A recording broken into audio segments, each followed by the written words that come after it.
je vous reprends du coup dans ce nouveau vlog pour faire des lectures. J'ai lu 3 livres et il y en a un qui est en cours.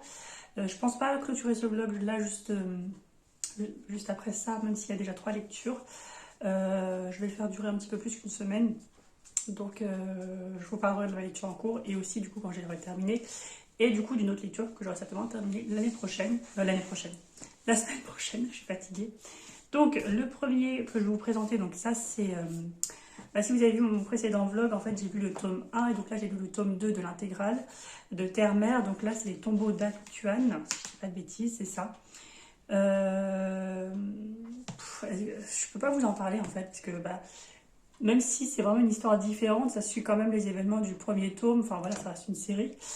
Là c'est une intégrale, donc à part vous dire que Jed qui est passé de gardien de chèvre à sorcier sorti d'une école. Là, en fait, il partait chercher du travail et il partait aussi chercher des réponses. Donc là, il va rencontrer une fille, une jeune fille. C'est compliqué. Bon, bref, là, je pense que ça va pas trop spoiler parce que c'est dans le résumé du tome 2, mais c'est une jeune fille en fait qui, suite à la mort de la prêtresse des tombeaux, en fait, va prendre sa place. Et en fait, on va lui dicter un peu ce qu'elle doit faire, pas faire, etc. En fait, on peut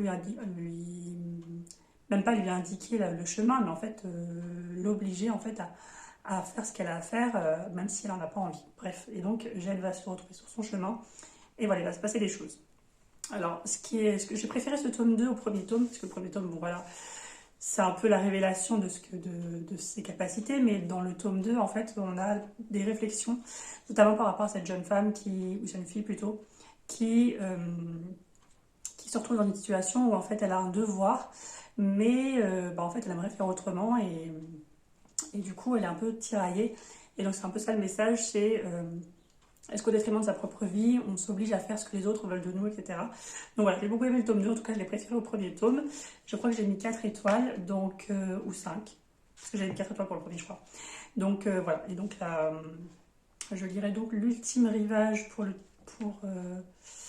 au mois de... On est quel mois là? On est au mois de mars, donc au mois d'avril, parce que j'ai commencé au mois de février, Terre-Mère. Et donc voilà, je vais faire un tome ou un groupe de nouvelles par mois. Ensuite, j'ai lu et terminé The Undertaking of Art and Mercy de Megan Bannon. Alors ça, je crois que vous en avez déjà parlé, mais je ne suis pas sûre. Megan Bannon, c'est celle qui a écrit en français L'Oiseau et la Lame et Corbe et l'âme, donc chez Albin Michel Jeunesse. Alors moi j'ai lu donc L'Oiseau et la Lame en français, mais j'avais lu Corbe et l'âme, donc en anglais c'est Soul Swift, enfin c'est l'inverse, je l'avais lu en français le premier, et le deuxième je l'ai lu en VO, et donc là j'ai pris la version, je sais jamais en fait si c'est Fairyloot, Unicrate, enfin c'est une édition, une box Fairyloot, c'est ça, donc c'était sorti en 2022, je l'ai acheté l'année dernière, je crois mi-2023, mais j'avoue que je ne l'ai pas sorti, même s'il faisait très envie parce que j'avais mis 5 étoiles à ces 2 précédents romans. Là c'est un roman adulte, donc bien classé adulte, où on va suivre, en fait je sais plus, est-ce que je vous en ai parlé, ça me perturbe, où on va suivre en fait Art qui est un rangers en fait sur les bordures du territoire, en gros parce qu'il y a des sortes de zombies, alors c'est pas des zombies mais en français je sais pas comment le traduire, mais en fait ce sont des âmes errantes qui prennent possession de corps morts, de personnes mortes. Forcément c'est des corps où il n'y a pas encore d'âme, du coup l'âme va pouvoir s'y introduire, et sauf qu'au bout d'un moment ce corps en fait avec cette âme devient agressif parce qu'il cherche un autre corps, forcément un corps qui est en train de se décomposer, etc. Et donc lui c'est un ranger, et il travaille en solo, normalement il travaille toujours par paire, mais son coéquipier est mort. On en prendra par la suite comment ça s'est passé. Et on suit Mercy qui travaille dans les pompes funèbres en fait. Et donc voilà, en fait, dès qu'il y a des morts, donc elle les nettoie, elle les sale, elle les embaume. Et après, elle les envoie aux familles via des bateaux en fait. Il y a une moucheron ou une mouche. Et en fait, ces deux-là ne s'aiment pas en fait depuis la première fois qu'ils se sont vus. En fait, je pense qu'il y a eu un quiproquo et du coup, en fait, dès le départ, en fait, dès qu'ils se voient, en fait, c'est en gros, pose ton corps et va-t'en, quoi. M'embête pas, pour dire ça poliment. Et depuis, voilà. Et en fait, au bout d'un moment, Mercy va lui faire une réflexion, comme quoi, en fait, il est un peu... bah, il est solitaire, mais il aime en fait, enfin, il fait rien pour sortir de la solitude, etc. Parce qu'il est très solitaire, même s'il a des amis, des collègues, etc. Et la plupart du temps, il les passe tout seul. Et il veut pas de nouveaux partenaires. Et en fait, il va réfléchir, il va se dire oui, c'est vrai que ma vie, en fait, elle est remplie de solitude. En fait, il commence à comprendre en fait cette situation. Et en fait, il a besoin d'écrire à quelqu'un. Parce qu'avant, il écrivait du coup à des gens proches qui ne sont plus là. Et en fait, il dit je vais écrire une lettre en mettant Dear Friend, donc cher ami, et en fait l'envoyer comme ça sans adresse, etc. Et en fait, ce courrier va atterrir chez Mercy. Et en fait, c'est marrant parce que les facteurs, en fait, ce sont des animaux qui parlent. Et il va lui dire si, c'est pour toi, etc. Alors qu'il n'y a pas de nom, il n'y a pas d'adresse, rien. Et en fait, ils vont entretenir comme ça une correspondance. En fait, à chaque fois qu'ils se renvoient juste à Dear Friend ou des choses comme ça, bah ça va. Je pense qu'il y a un truc, mais enfin, il va y avoir une correspondance entre eux. Sauf que aucun des deux ne sait que c'est l'autre. En sachant que dans la vraie vie, ils ne s'aiment pas. Enfin, en tout cas, ils sont pas trop copains. Et par contre, dans leur correspondance, vu qu'ils ne savent pas à qui ils écrivent, en fait, ils vont parler à cœur ouvert. Donc, de leurs difficultés dans la vie, qu'ils rencontrent actuellement, leur solitude, leur espoir, leur chagrin, etc. Donc forcément, ils vont s'attacher, mais en ne sachant pas qui est l'autre. Et au bout d'un moment, bah, forcément, ils vont vouloir se rencontrer, etc. Donc voilà, moi j'ai beaucoup aimé surtout bah, ce côté un peu... c'était très touchant en fait quand vous lisez le... Alors, c'est très aléatoire, hein, parce que là, il y avait du soleil, et en fait, là, il y a un gros nuage qui passe, mais il passe très vite, donc je pense qu'il va y avoir du soleil à nouveau. Et ce qui est marrant en fait, c'est que bah, du coup, en fait, il y a beaucoup d'humour en fait dans ce roman. Euh, Surtout quand bah, dans la vraie vie en fait, parce qu'ils ne s'entendent pas du tout. Et même avec les personnages secondaires, donc frères et sœurs de Mercy ou autres personnages, même les facteurs, j'appelle ça comme ça, mais je ne sais pas trop s'ils font que ça. Et qui sont en fait des animaux parlants. Et en fait, vous avez un univers particulier, donc forcément, vous avez le Eternity qui est la ville, et en fait vous avez les bordures en fait où donc ils doivent être gardés par des rangers, et en fait vous avez des gens qui viennent clandestinement en fait des territoires extérieurs, et en fait ces gens-là du coup quand ils meurent ils ont pas parce qu'en fait quand vous vivez sur le territoire vous avez une espèce de ID en fait qui vous identifie, etc., et ceux-là ils n'en ont pas, et donc ceux-là en fait tous ceux qui n'ont pas d'identité vont dans les pompes funèbres de Mercy, donc qui est tenu par son père. Et en échange, en fait, ils ont une petite compensation, quoi. Et voilà, c'est un univers un peu particulier, notamment avec ces âmes. En fait, on ne sait pas d'où elles viennent, mais ce sont des âmes errantes. Et voilà, bref. Et en fait, c'est un univers très, très glauque, en fait, je trouve, mais en même temps, vous avez beaucoup d'humour. Et voilà, moi, j'ai trouvé ça hyper original. Et puis, en fait, quand vous lisez les lettres, c'est hyper touchant. Donc, moi, j'ai beaucoup aimé. J'ai vu, donc, le tome 2 sort... bientôt, je crois au mois de juin, quelque chose comme ça. Et par contre, il sort en VF, donc c'est la balade funèbre de Art et Merci, bien français comme on l'ai dit. Il sort là bientôt chez les éditions Milady. Ils ont fait une édition hardback, donc pas comme ça, mais en fait où carrément en fait vous avez juste ça en fait. Alors, c'est pas du tout la même couverture, mais je veux dire, il n'y a pas de dust jacket, et il est très beau quand même, hein. Enfin, j'ai regardé, il est très très beau, il y a même un jaspage et tout. Donc voilà, moi je vous le conseille, mais en tout cas j'adore Megan Balen, donc je lis tout ce qu'elle fait. Donc je vais forcément lire le tome 2 qui, par contre, est un tome compagnon, mais je pense qu'il faut avoir lu celui-ci avant. Le tome compagnon qui suit deux personnages qu'on rencontre brièvement dedans. Donc voilà, moi j'ai hâte de plus, les couvertures sont vraiment... ça fait un peu kitsch, mais moi j'aime bien. Ensuite, et je pense que vous l'avez vu dans les petites images peut-être, j'ai commencé et lu The Gilded Cage de Lynette Noni, donc en VO. C'est la suite de The Prison Healer qui est sortie chez, je me demande si c'est pas Hachette Roman. Le tome 2 est sorti, le tome 3 sort là au mois de mars. Donc en fait, le premier tome, je l'ai lu l'année dernière, et en fait, j'ai adoré tout simplement. Mais je sais pas pourquoi je me suis pas attardée sur, sur la suite. Et en fait, quand j'ai vu Marine il y a pas longtemps, elle vendait sa trilogie. Et du coup, bah, je me suis dit, je vais la prendre. Et je lui ai racheté du coup. Et vu que le tome 3 sort là, je crois, 16 mars, quelque chose comme ça, Marine va le lire parce qu'elle a déjà lu les deux premiers. Donc je me suis dit, enfin, on s'était dit pourquoi pas, du coup, que je lise le tome 2 en début de mois. Et comme ça, on se rejoint pour une LC sur le tome 3. Alors je l'ai commencé hier, je l'ai fini hier, pour vous dire. Même s'il fait 430 pages. Mais c'était une très très bonne lecture, comme le premier tome. Là, on va suivre dans le premier tome Kiva, qui est une... En fait, quand elle est enfermée, je crois qu'elle a 15 ou 5 ou 7 ans, avec son père qui est guérisseur. Et en fait, elle est jetée en prison parce qu'en fait, elle s'est accrochée à lui. Elle voulait pas le laisser partir, donc elle est partie en prison avec lui. Et en fait, lui, son père est mort au bout d'un moment d'une maladie. Et du coup, en fait, elle est devenue la guérisseuse de la prison. Mais bon, ça reste une prison, donc elle était maltraitée, etc. Et un jour, il y a un jeune homme qui est en mauvais état qui va arriver, elle va le soigner et ils vont se lier d'amitié. Et puis un jour, on va aussi lui amener une dame. En fait, il s'avère que c'est la reine rebelle, donc qui est recherchée depuis un moment. Et en fait, on va lui demander de la soigner pour qu'elle passe des épreuves de Elemental Trials, donc les épreuves élémentaires, si je peux traduire ça comme ça. Donc pour chaque élément, donc eau, feu, terre et eau.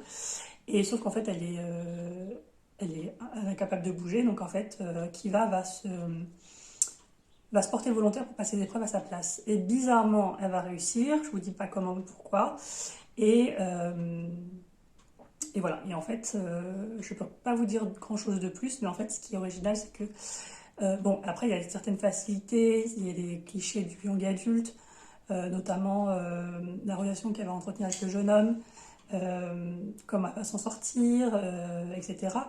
Il y a des tropes voilà, assez connus et des facilités, etc. Mais et c'est assez bien fait et c'est cohérent en fait. Moi en fait, même si c'est prévisible, à partir du moment où c'est cohérent par rapport au déroulé de l'histoire, moi ça me dérange pas du tout. Et puis les personnages sont hyper attachants et puis ça se passe dans une prison en huis clos, donc c'est assez original aussi. Là, le tome 2, je peux pas vous dire ce qui se passe dedans, parce que bah, ça spoilerait totalement la fin du premier tome, et je suis désolée, il y a encore des variations de lumière, mais j'ai encore adoré, voilà. Pour vous dire, j'ai lu en une journée, et ouais, je sais pas, je peux rien vous dire, mais en tout cas, c'est une saga, je pense, enfin, moi, ça me fait penser un petit peu à la saga la couleur du mensonge, ou les choses comme ça, c'est en fait parfois très prévisible, et vous avez un plot twist à la fin du premier tome qui vous retourne un peu le cerveau. Et vous dites, mais j'ai pas vu venir celle-là. Et après, ça se lit hyper vite, surtout. Voilà, c'est très fluide comme écriture, etc.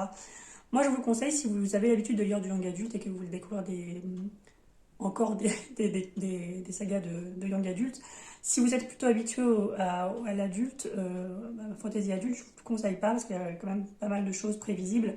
Après, si ça vous dérange pas plus que ça, c'est comme moi, je lis aussi la fantasy adulte, mais de temps en temps, j'aime bien lire des bons young adultes comme ça, où c'est très page-turner, addictif, ça se lit tout seul, et surtout avec des personnages très attachants. Moi, j'accorde une grande importance aux personnages. Je vous le conseille. Donc voilà, et puis le tome 3, bah, du coup, va suivre d'ici la fin du mois, donc du coup, ce sera dans un prochain vlog.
clôturer le vlog, donc je voulais vous parler de ma lecture terminée, donc l'héritage de la Villa aux Étoffes, donc c'est le tome 3 de la Villa aux Étoffes d'Anne Jacobs chez Charleston.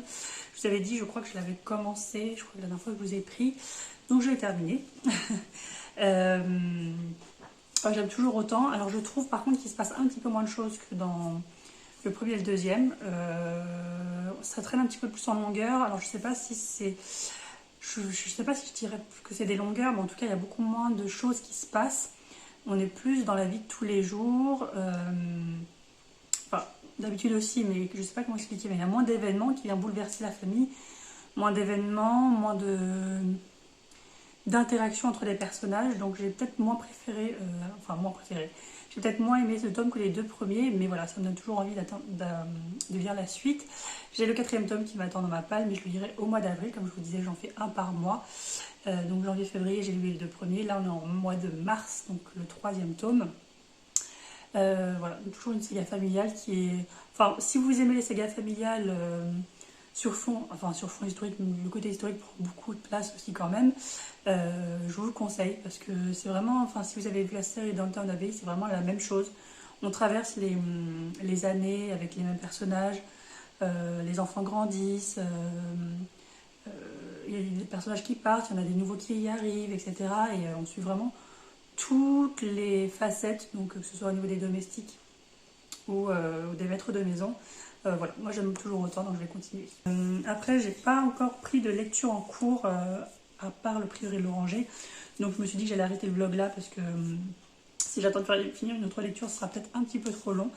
Voilà, aujourd'hui il fait très très moche. Il pleut, alors que ce matin il y avait un grand soleil. C'est un temps, on ne sait pas trop ce qui se passe. Et surtout, on ne sait pas comment s'habiller, c'est ça le problème. J'ai eu un week-end assez chargé, donc samedi on a eu un spectacle, donc organisé par notre association. Donc on était là-bas, enfin moi en tout cas j'étais là-bas de 14 h à 18 h, c'était très long.